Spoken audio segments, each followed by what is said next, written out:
Chapter 14. Deppen Ditch. Marcia was snappy, very snappy. Keeping 2 spells on the go was a tough one, especially since one of them, being a projection, was a reverse form of magic, and unlike most spells that Marcia used, still had links to the dark side. The other side, as Marcia preferred to call it. It took a brave and skillful wizard to use reverse magic, without inviting the other in.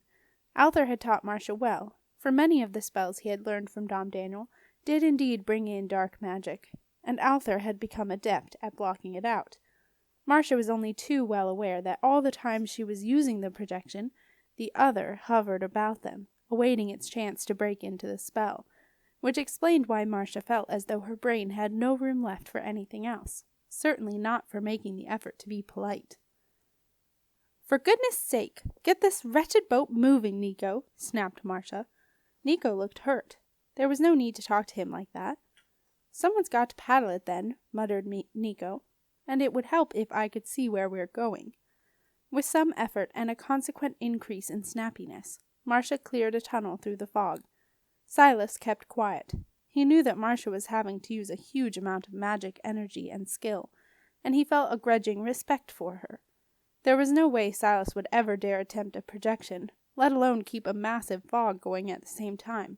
He had to hand it to her. She was pretty good.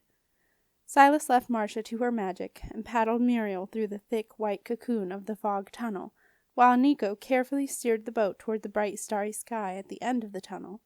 Soon Nico felt the bottom of the boat scraping along rough sand, and Muriel bumped up against a thick tuft of sedge grass. They had reached the safety of the Moran marshes. Marcia breathed a sigh of relief and let the fog disperse. Everyone relaxed except for Jenna. Jenna, who had not been the only girl in a family of 6 boys without learning a thing or two, had boy 412 face down on the deck in an arm lock. "Let him go, Jen," said Nico. "Why?" demanded Jenna. "He's only a silly boy." "But he nearly got us all killed. We saved his life when he was buried in the snow, and he betrayed us," Jenna said angrily. Boy 412 was silent. Buried in the snow? Saved his life? All he remembered was falling asleep outside the wizard tower, and then waking up a prisoner in Marcia's rooms. "Let him go, Jenna," said Silas. "He doesn't understand what's going on." "All right," said Jenna, a little reluctantly releasing boy 412 from the arm lock. "But I think he's a pig." Boy 412 sat up slowly, rubbing his arm. He didn't like the way everyone was glaring at him, and he didn't like the way the princess girl called him a pig, especially after she had been so nice to him before. Boy 412 huddled by himself as far away from Jenna as he could get, and tried to work things out in his head. It wasn't easy. Nothing made sense. He tried to remember what they told him in the young army. Facts. There are only facts. Good facts, bad facts. So, Fact 1. Kidnapped. Bad. Fact 2. Uniform stolen. Bad. Fact 3. Pushed down rubbish chute. Bad. Really bad. Fact 4. Shoved into cold, smelly boat. Bad. Fact 5. Not killed by wizards. Yet. Good. Fact 6. Probably going to be killed by wizards soon. Bad. Boy 412 counted up the goods and the bads. As usual, the bads outnumbered the goods, which didn't surprise him. Nico and Jenna clambered out of Muriel and scrambled up the grassy bank beside the small sandy beach, on which Muriel now lay with her sails hanging loose. Nico wanted a rest from being in charge of the boat.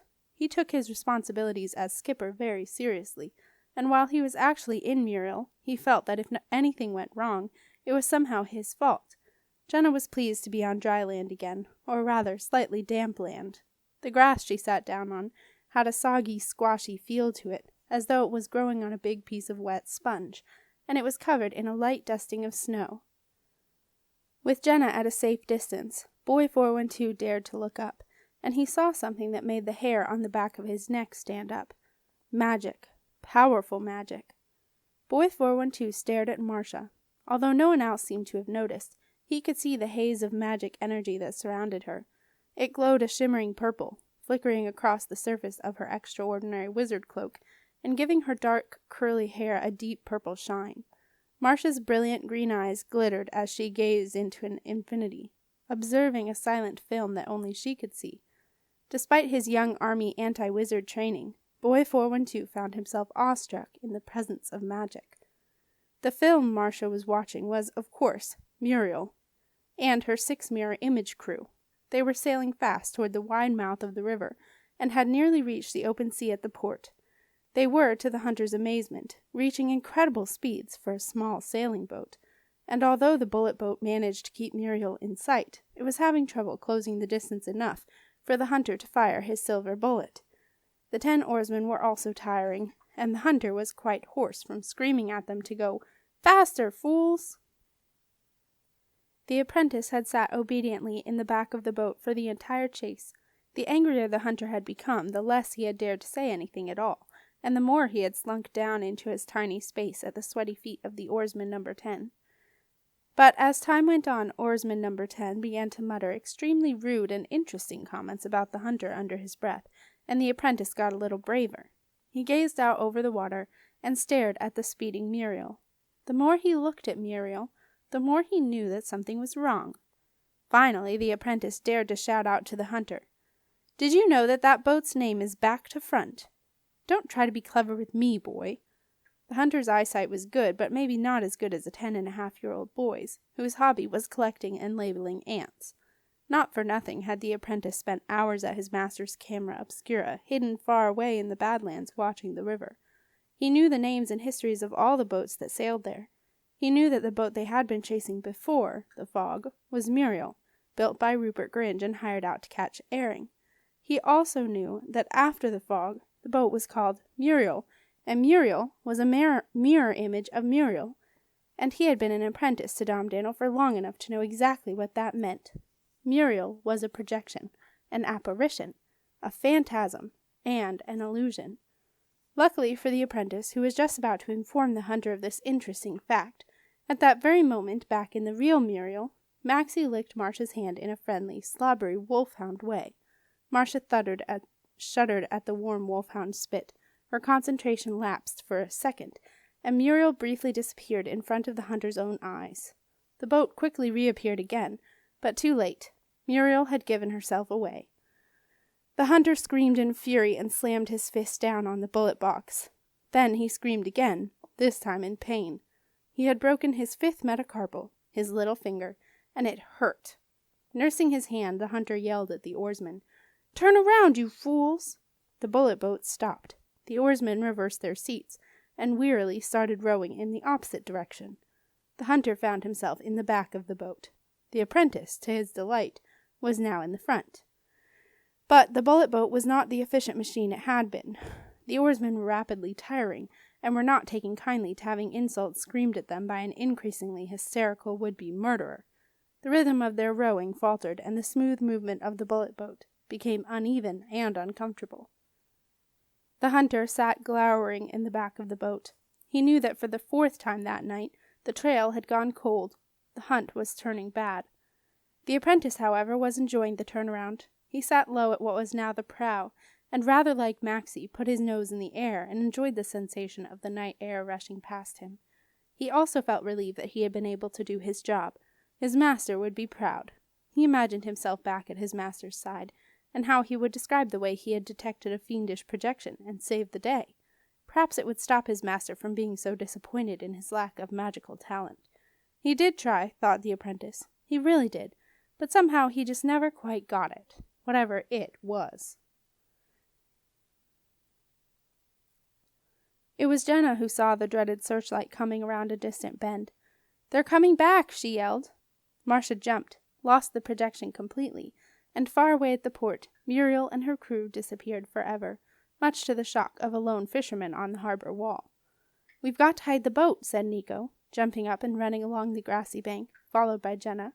Silas shoved Maxie out of the boat and told him to go and lie down. Then he helped Marcia out, and Boy 412 scrambled after her. Marcia sat on the grassy bank of Deppen Ditch, determined to keep her purple python shoes dry for as long as she possibly could. Everyone else, including to Jenna's surprise, Boy 412, waded into the shallow water and pushed Muriel clear of the sand so that she was floating again. Then Nico grabbed a rope and pulled Muriel along the Deppen Ditch until she rounded a corner and could no longer be seen from the river. The tide was falling now, and Muriel floated low in the ditch, her short masts hidden by the steeply rising banks. The sound of the hunter screaming at the oarsmen drifted across the water, and Marcia stuck her head up over the top of the ditch to see what was going on. She had never seen anything quite like it. The hunter was standing very precariously in the back of the bullet boat, wildly waving one arm in the air. He kept up a non-stop barrage of insults directed at the oarsmen, who had by now lost all sense of rhythm, and were letting the bullet boat zigzag across the water. "I shouldn't do this," said Marcia. "I really shouldn't. It's petty and vindictive, and it demeans the power of magic. But I don't care." Jenna, Nico, and Boy 412 rushed to the top of the ditch to see what Marcia was about to do. As they watched, Marcia pointed her finger at the hunter and muttered, "Dive!" For a split second the hunter felt awed, as though he was about to do something very stupid, which he was. For some reason he could not understand, he raised his arms elegantly above his head and carefully pointed his hands toward the water. Then he slowly bent his knees and dived neatly out of the bullet boat, performing a skillful somersault, before he landed perfectly in the freezing cold water. Reluctantly and rather unnecessarily slowly, the oarsmen rowed back and helped the gasping hunter into the boat. "You really shouldn't have done that, sir," said oarsman number 10. "Not in this weather." The hunter could not reply. His teeth chattered so loudly that he could hardly think, let alone speak. His wet clothes clung to him as he shivered violently in the cold night air. Gloomily he surveyed the marshland where he was sure his quarry had fled, but could see no sign of them. Seasoned hunter that he was, he knew better than to take to the Moran marshes on foot in the middle of the night. There was nothing else for it. The trail was dead, and he must return to the castle.